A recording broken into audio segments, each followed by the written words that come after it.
Hi there, I'm James Cullen, a local San Francisco realtor, and this is step 2 of the home buying process when you are ready to buy your first home. In step 1, we learned how to decide to move forward with a home purchase.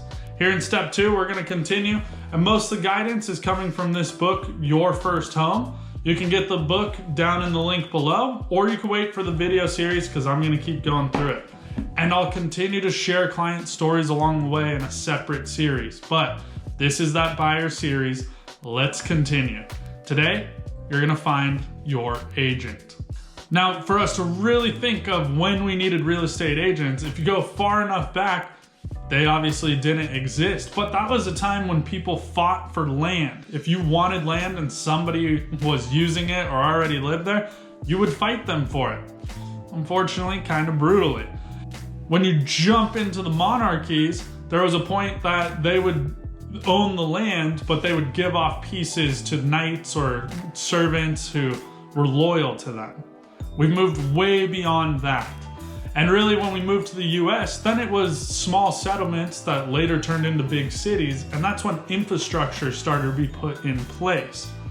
And if you fast forward to about 1908, that's when real estate agents from all across the country came together in Chicago and created what's known as the National Association of Realtors. And this was the first time that agents got together to standardize and put processes in place. This really laid the groundwork for both buyers and sellers to have a system where they could hand off the property with less risk. In this, they also standardized some of the forms, they standardized contracts, disclosure items that became legal where you had to inform the buyers of what you're passing on.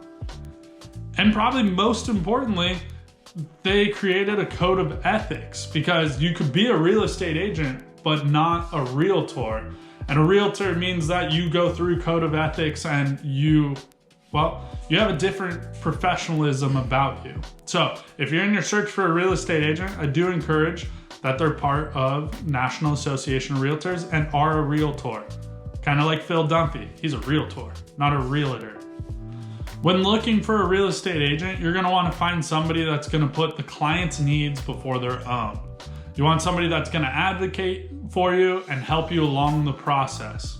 And ideally, somebody that's gonna forecast some of those problems and remove them out of your way sooner than later. I'm gonna list out 7 duties that you can expect any real estate agent to do for you. Number 1, you want somebody that's going to educate you about the local market because real estate is hyper local. Things that work in Nevada don't operate the same here locally in San Francisco.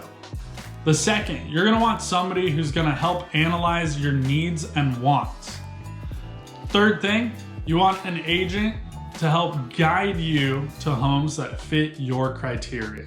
The fourth is the agent's duty is to coordinate between other professionals. That may include lenders, title and escrow officers, or even contractors and inspectors during the due diligence period. Fifth duty of an agent is to negotiate on your behalf. If you feel good about them representing you, end of the day, they're gonna care more about your needs than their own. The sixth thing that an agent's gonna do is check and double check the paperwork and the deadlines along the process. Seventh thing that they're gonna do, they're gonna solve any problems that arise. It's not always the smoothest because everything's different property by property or transaction by transaction. So a good agent will be able to forecast what might be coming ahead. With the right agent, you should feel safe and secure because ideally your agent relationship is going beyond just your purchase. You want to use them as a resource down the line, whether you need an electrician, a plumber, or even a CPA or somebody for tax or legal advice. Here are the key questions to ask any realtor. What process will you use to help me find a home that fits my wants and needs? What do you do better than other realtors? What are common things that go wrong and how would you solve those problems? What are some mistakes you see first-time home buyers do and how might we avoid those? This question I really like a lot and I absolutely encourage you to ask. What other professionals do you work with?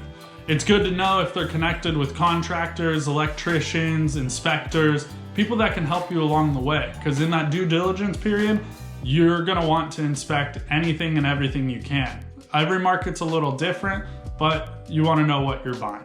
Lastly, can you provide me with some references or client testimonials? This is a great way to understand how they've worked with people in the past and how comfortable they are, or if they've maintained the relationship beyond just getting a check. Here are some good qualities that you'll see out of great agents. They're gonna communicate the process very clearly and you'll know what the next steps are. They will also contact you as little or as often as you want and the way that you like to be contacted, whether that be phone, email, or text. And most importantly, they're gonna listen to you and have a general dialogue so that things aren't misinterpreted and you're both on the same page. Again, their goal should be your goal of winning the home. Now, this is a mutual commitment between both of you.